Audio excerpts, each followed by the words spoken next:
दिल्ली विधानसभा चुनाव को लेकर के नॉमिनेशन की प्रक्रिया शुरू हो गई है। यह प्रक्रिया 10 जनवरी से शुरू हुई है और आगामी 17 जनवरी तक नॉमिनेशन भरा जा सकेगा।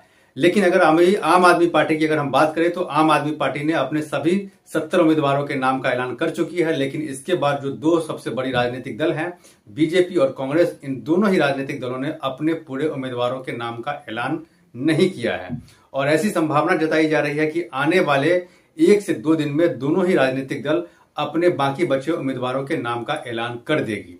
हम बात सबसे पहले बीजेपी की कर लेते हैं। बीजेपी में सीईसी की बैठक जो है वो शुक्रवार को यानी कि 10 जनवरी को हुई थी प्रधानमंत्री नरेंद्र मोदी की अध्यक्षता में। इसके साथ साथ इस बैठक में प्रधानमंत्री के अलावा जेपी नड्डा हो या फिर वीरेंद्र सचदेवा के साथ साथ सीईसी के जो तमाम मेंबर थे वो मौजूद थे और उन्होंने बीजेपी के जो बाकी बचे उम्मीदवार हैं उनके नामों पर कई घंटों तक माथापच्ची की गई कि किस उम्मीदवार को टिकट दिया जाए और किसे नहीं दिया जाए।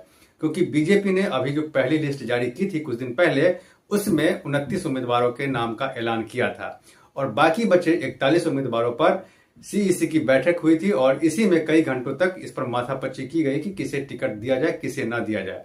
लेकिन ऐसी संभावना है कि कई ऐसे नाम हैं जिनको टिकट मिल सकता है, जिसमें कपिल मिश्रा हो या फिर मीनाक्षी लेखी जैसे उम्मीदवार हैं उनको टिकट मिल सकता है और कुछ ऐसे भी लोग हैं जो दूसरी पार्टी से आए हैं उन्हें भी टिकट मिलने की संभावना है।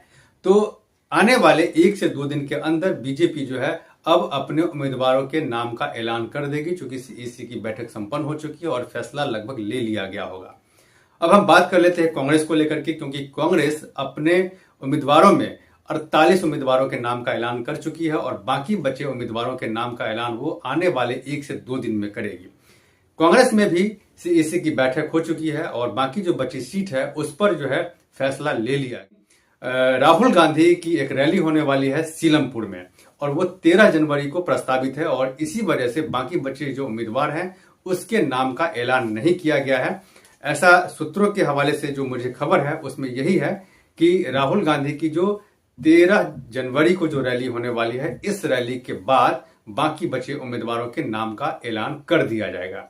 तो क्या कुछ होता है बीजेपी और कांग्रेस में, उस पर मेरी नजर बनी हुई है और विधानसभा चुनाव में किस किस को टिकट ये दोनों पार्टी देगी, इन सारी चीजों पर मेरी नजर बनी हुई है। आप मेरे साथ बने रहें और दिल्ली विधानसभा चुनाव से संबंधित किसी भी खबर के लिए आप मेरे इस चैनल को सब्सक्राइब करें। धन्यवाद।